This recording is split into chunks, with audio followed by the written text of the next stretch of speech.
present to you today, first on the disability tax credit, and then present you with more information on financial planning and specifically the RDSP. Our speakers will have a formal presentation and then we'll open up the session to your questions. And JDRF is a global leader working towards an end to type 1 diabetes through both research, funding, and advocacy. JDRF also supports people and families in the type 1 community from the time of diagnosis by helping those living with T1D to have better, healthier, and safer lives while working to find a cure. And just a little bit of an overview about our education series. Since COVID-19, we've not been able to safely meet in person. And so JDRF has created the Let's Talk T1D series. And we offer information on a new topic every month. And please check back on our website for details about our next upcoming session, which is sensor-based continuous glucose monitoring and virtual care with Abbott Canada. And this is going to be taking place on April 7th. We also host a virtual connection series on the 4th Wednesday of each month. And this is an unstructured opportunity to connect with others in the type 1 community. And there's no formal planning. It's just a chance to get together to connect. And to learn more and to sign up for the connection series, please visit jdrf.ca. A couple housekeeping items. There is a raise hand button that you'll see at the top of your screen. If you need clarification during the presentation, you're welcome to raise your hand, but there is also a chat function, and we encourage any questions to be added into the chat, and we'll try to get to as many questions as we can, time permitted. And please note that the series are designed to have open discussions around type 1 diabetes and may paint a very real picture of its challenges, particularly right now as we're in the winter months during COVID. If you do find that it's too much or you feel overwhelmed, it's completely understood, and please feel comfortable to leave the meeting if and when you choose. We will provide a JDRF contact email as well in the chat function if anyone has any comments or feedback from the session. And so without further ado, I would like to introduce Rosalie Sarasua, who is the National Manager of Volunteer and Community Engagement with JDRF. And she is going to lead us into the first topic of this evening, which is the disability tax credit. And I'd like to hand it over to you, Rosalie. Thank you very much. So I'm going to be presenting the first part of this series on the disability tax credit and some benefits that you can have in taxes. And then our partner, Royal Bank, RBC, will be discussing the second part, which is the RDSP, the Registered Disability Savings Plan.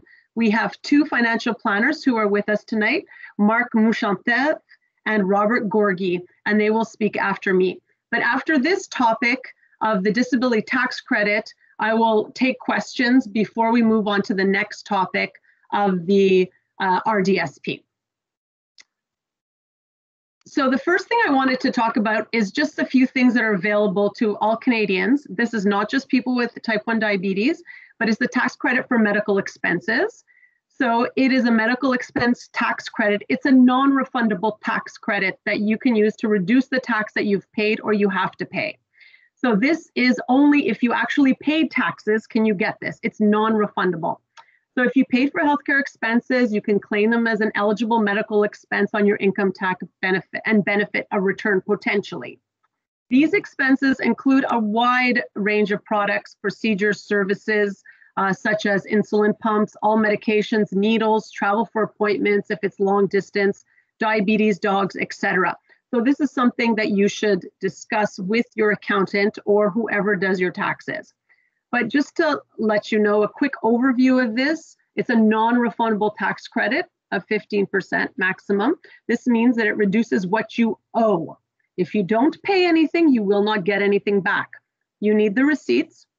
The admissible amount is whatever you paid minus the lesser of either $2,397 for 2020 or 3% of the revenue of the person making the claim. And normally the person with the lower income in the family will take the credit. So you do have to do a little bit of calculation with this and take a little bit of time with it. So this is a quick example. So Mr.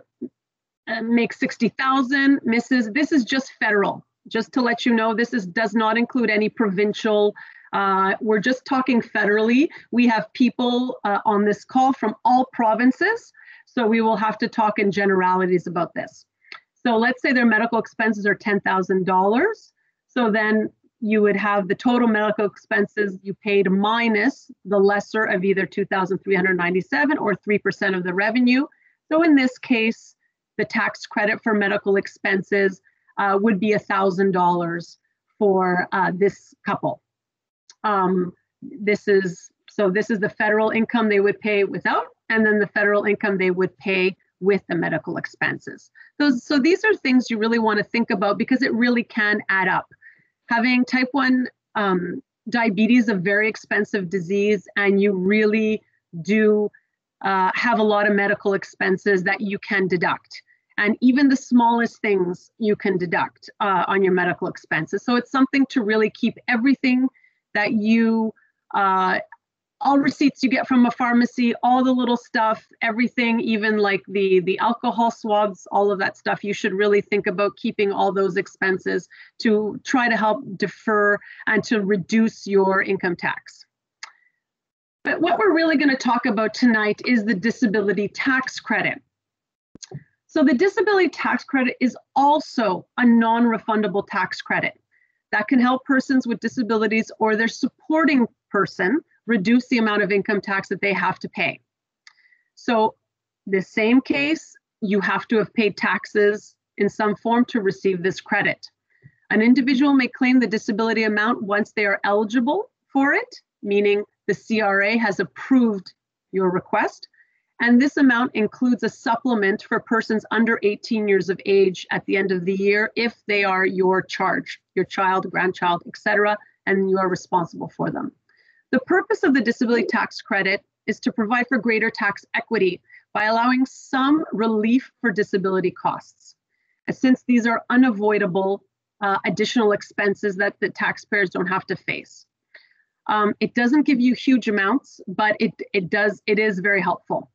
Being eligible also for the disability tax credit can open the door to other federal, provincial, or territorial programs, such as the Registered Disability Savings Plan, which we will be talking about tonight, the Working Income Tax Benefit, and the Child Disability Benefit if you are claiming for a child. So who is admissible? You're eligible for the DTC only if the CRA approves the form T2201, which is the Disability Tax Credit Certificate. A medical practitioner has to fill out the form and certify that you have a severe and prolonged impairment and must describe its effects. We will talk a little bit later about how to help you fill out this form yourself and some tricks and tips about filling out the form. The section that applies to type 1 diabetes is life-sustaining therapy. That is your section. And this applies to both children and adults. So a child with T1D is admissible, an adult with T1D is admissible. So what is the criteria for life-sustaining therapy? So you must meet both of the following criteria. I'm not going to read the whole thing because this is taken off the CRA webpage. It's therapy needed to support a vital function, and the therapy is needed at least 3 times per week for an average 14 hours a week. We all know that type 1 diabetes takes a lot of time, way more than 3 times a week. It is a mental load of 24 hours a day, but unfortunately the CRA doesn't count that. But what it does count in the 14-hour requirement is checking your blood glucose levels, preparing and administering insulin, calibrating the equipment, testing ketones, and keeping a log book of blood glucose levels. A log book can also include putting things down in an app or having some type of computer program. What is not counted in the 24-hour requirement is the time the device takes to deliver the therapy, so while your pump is delivering the insulin. Activities related to dietary restrictions, for example, in carb counting, is not calculated. However, it is calculated the time it takes to administer anything for a hyper or a hypoglycemia. So that can be counted. Activities relating to exercise are not counted. Time travel to receive the therapy is not counted. Medical appointments are not counted, except for in Quebec where they are counted, but that's on the Quebec side. Buying medication and recuperation after therapy is not counted. So what that means is, let's say, for example, it takes you 30 minutes to recover from a hypo or an hour or two until you feel ready to go about your activity. That is not counted. However, all of the necessary steps you do take to counter that hypo, all of the treatments you need to give yourself, that time does count, but not the recovery time, but the time it does take to administer what you need to recover. Yes, it does count. Children with type 1 diabetes. Typically, children, if you have a child with type 1 diabetes, they automatically get accepted to the disability tax credit. This is not an issue. Most pediatrician offices are very quick to sign this. It seems to be more difficult for adults to claim the disability tax credit, but like I said, we'll talk about some tips and tricks for how for adults. Now, the reason why it's a little bit easier for children is because the time that the parent also needs to help the child for anything is also counted. So checking a glucose level, if it takes 5 minutes, it is 5 minutes for the parent and 5 minutes for the child. So it's 10 minutes. So everything is kind of double because you need to supervise. So having to wake the child at night to test their blood glucose levels, you waking up to see if their pump is beeping, etc., getting up to get them a juice, getting up to deliver insulin, anything like that. Checking the child to decide if more blood glucose testing is needed during physical activity, etc.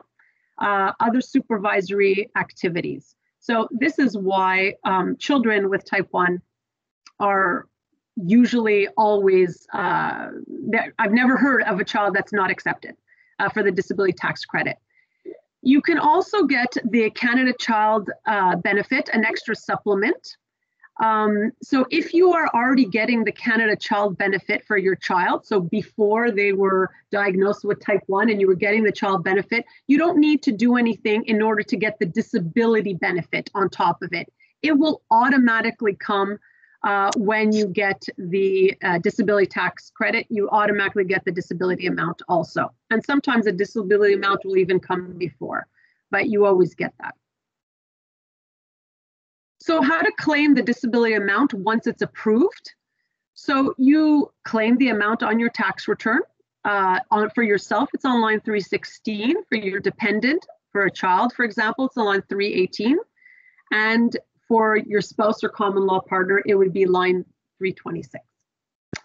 If a person was eligible for the disability tax credit in previous years but didn't claim the disability amount when they sent their tax return, you can request an adjustment for up to 10 years under the CRA's taxpayer relief provision.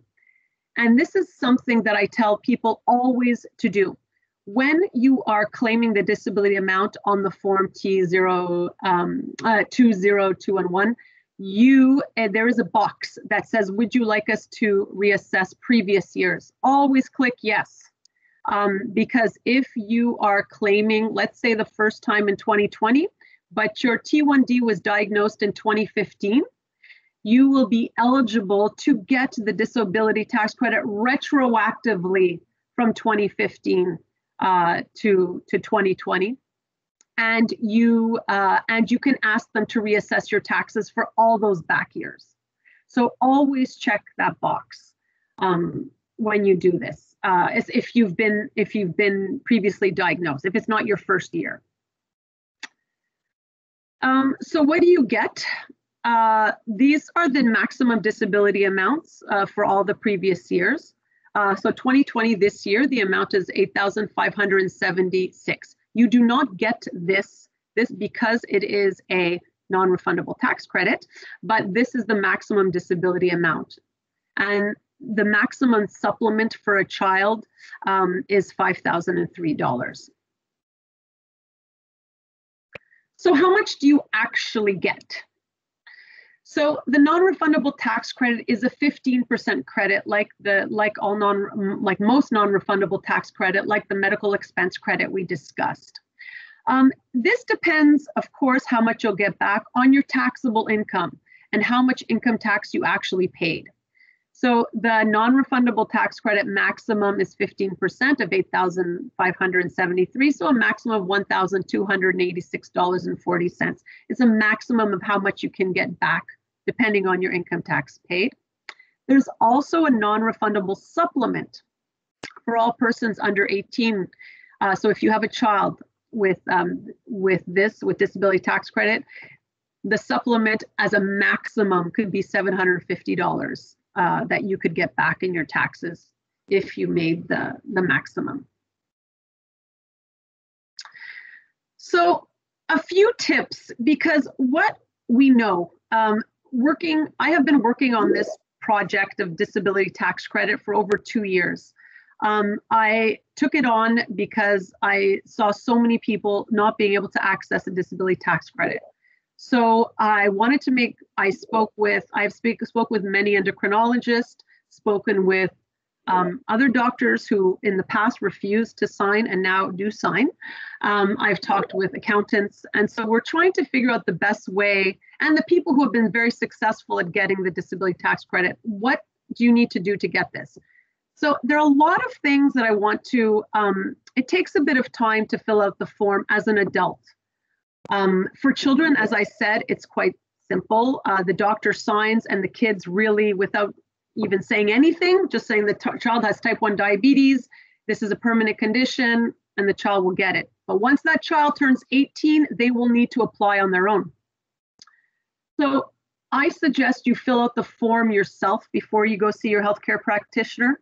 You want to be as thorough as possible and include as much as possible in this form. When I say that is because typically the form has a very little box. The form does have a very small box to fill out your daily activities to make up for the 14 hours.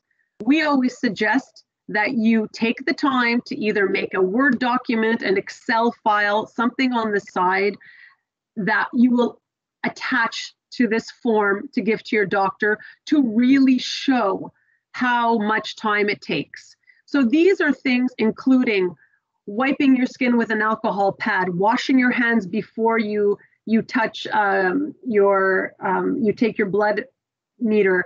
It can take prepping your tools, waiting for the results. It can take 5 minutes per monitoring or calibrating your CGM, changing your pup sites, changing your CGM, verifying with a glucose monitor. With some CGMs, you need to still verify with a glucose monitor before you take an action for your diabetes. And so, and logging your food as you should, logging how much insulin you take if you want to, downloading apps, all of these things are included.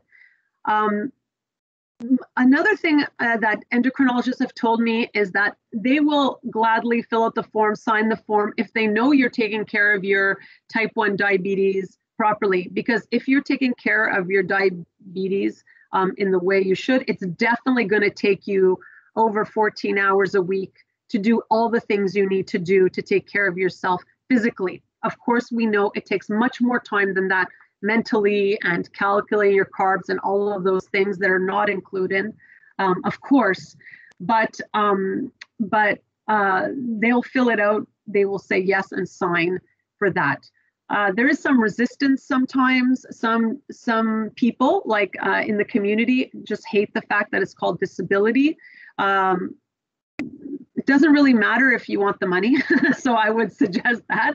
And also sometimes healthcare practitioners have issues with that because they have a certain idea of what a disability is. But this is really just to give you access to get some money back from the government for a disease that's very expensive.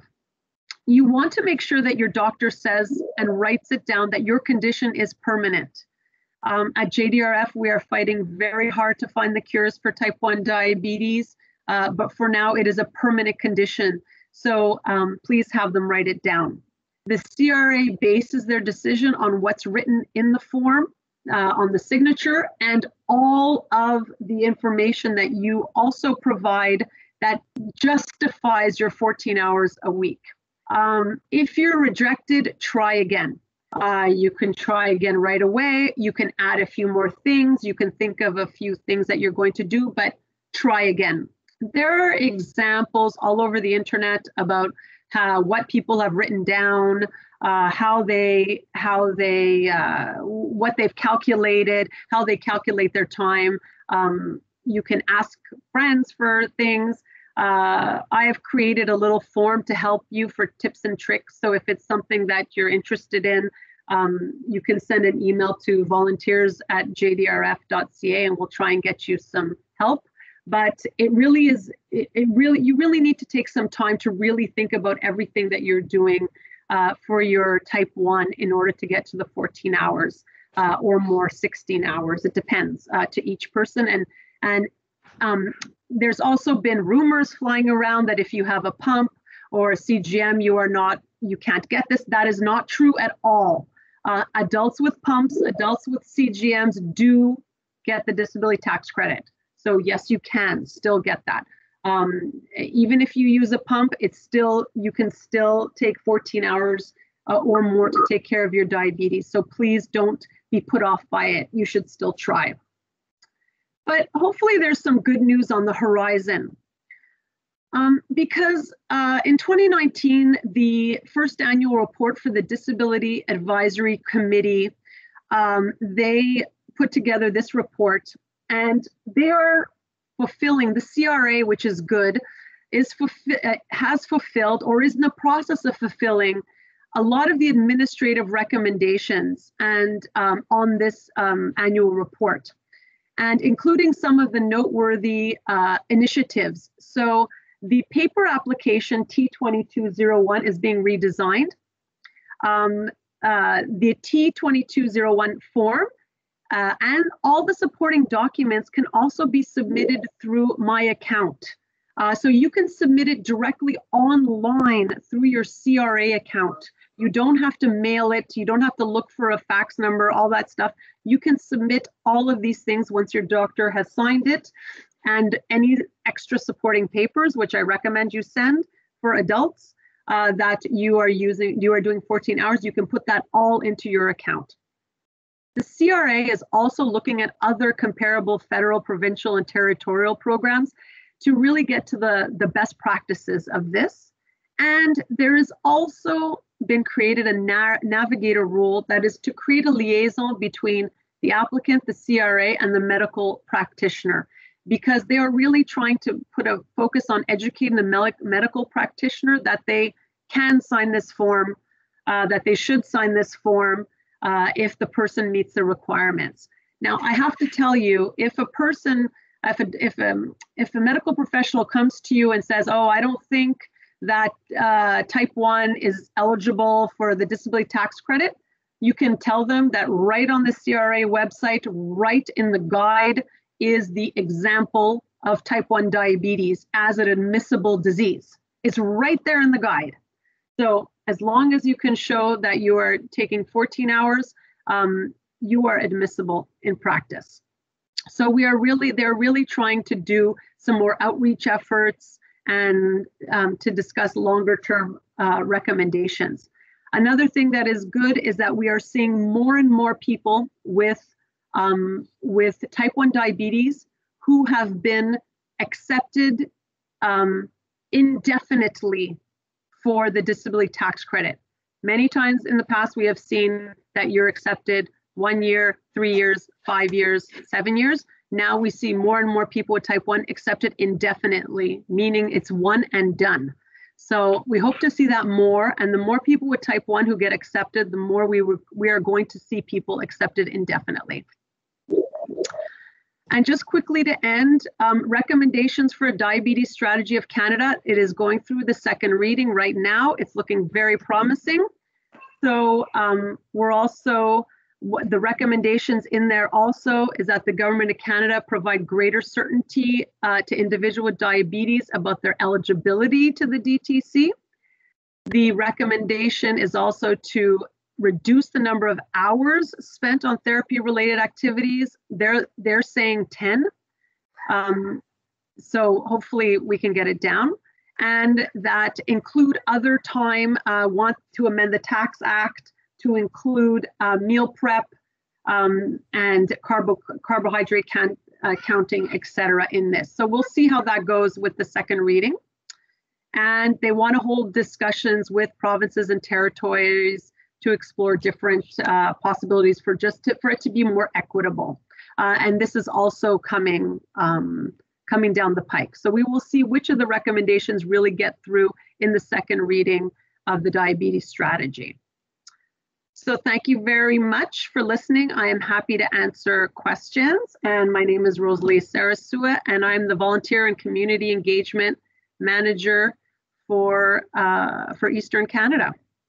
So thank you very much. I'll stop sharing my screen now. And so Rosalie, whenever you're ready, we have a couple questions in the chat that we can maybe start with first. Okay, go ahead. So Greg says that he was just approved for the DTC and his form states that he has coverage from 2020 to 2026.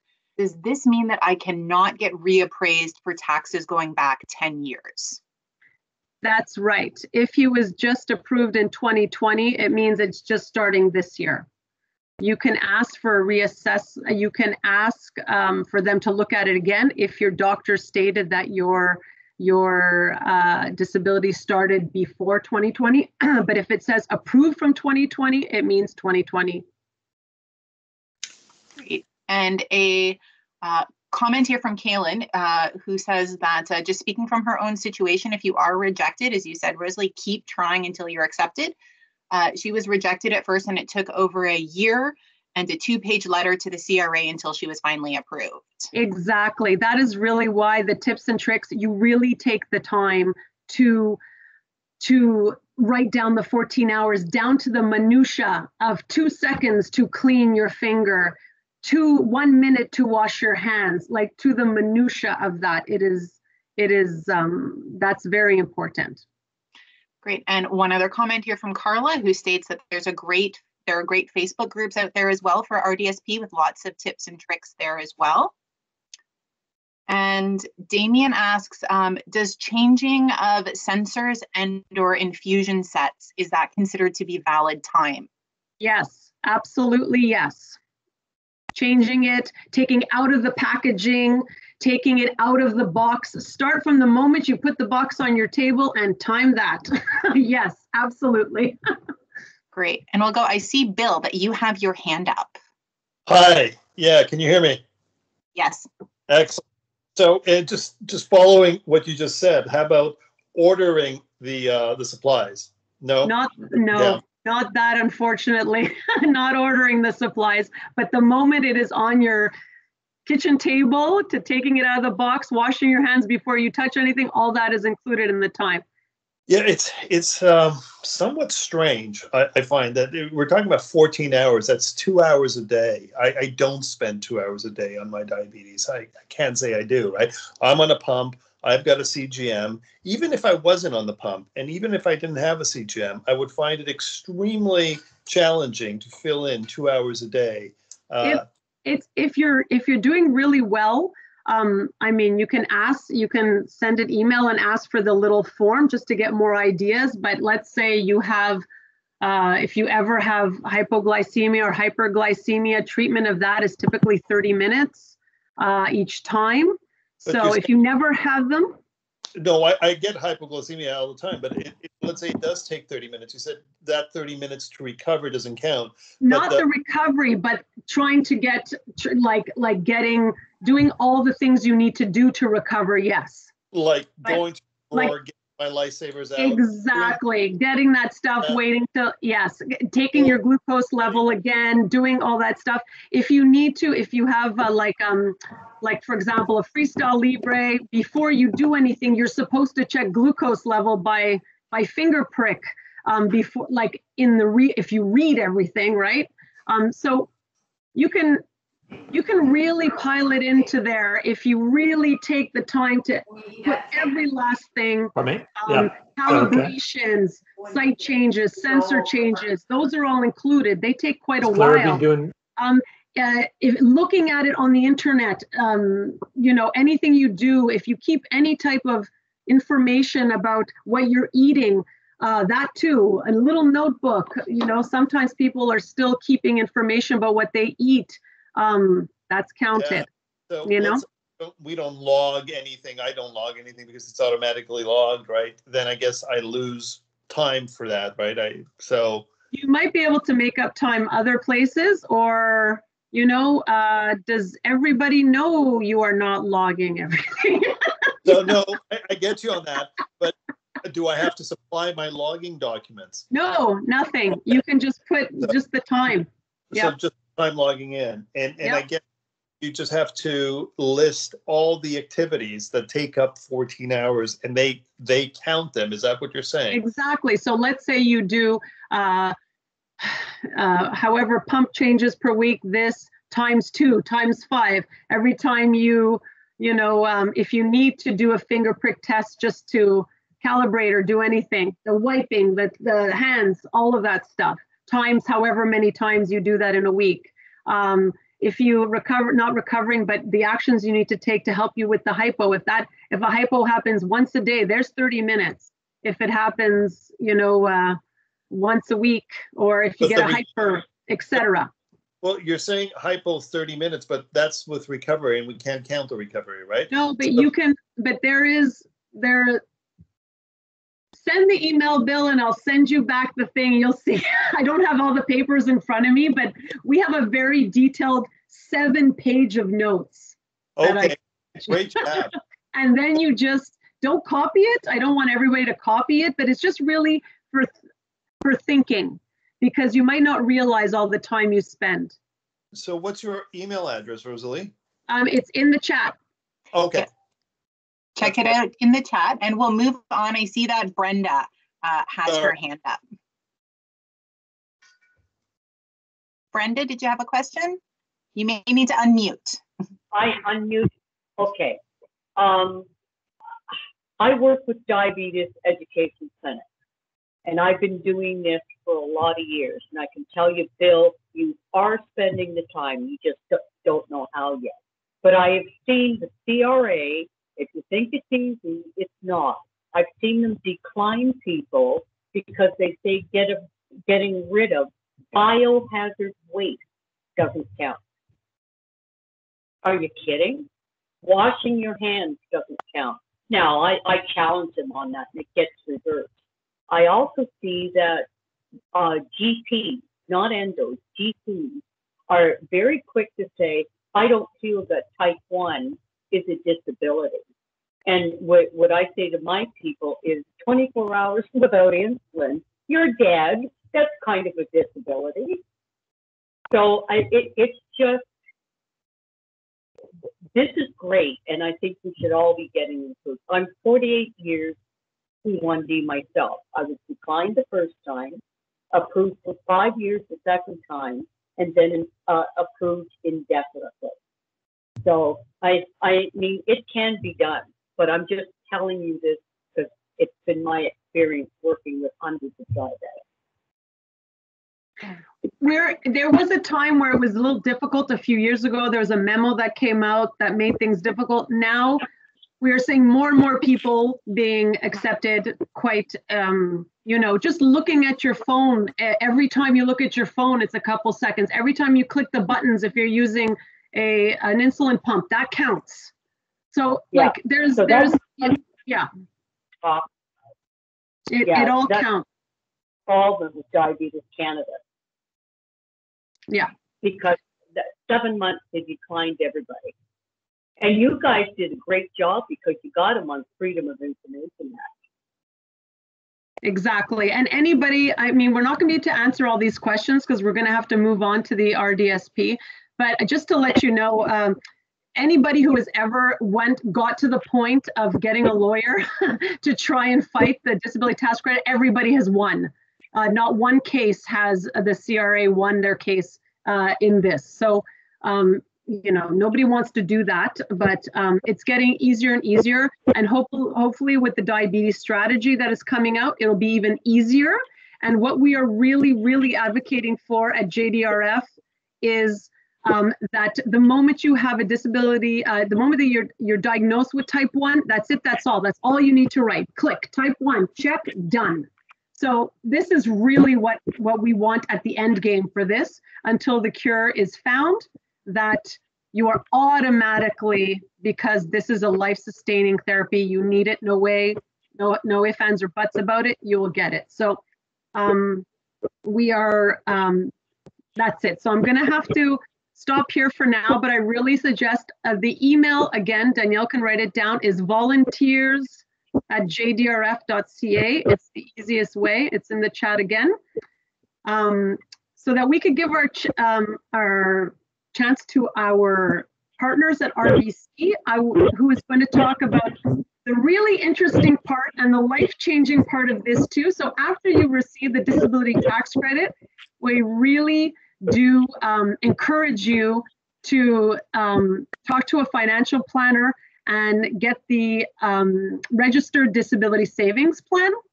I want to make sure everybody knows that the registered disability savings plan is not just a product from RBC. It is something that is available to everyone through every financial planner, but RBC is our great partner in setting up this amazing presentation.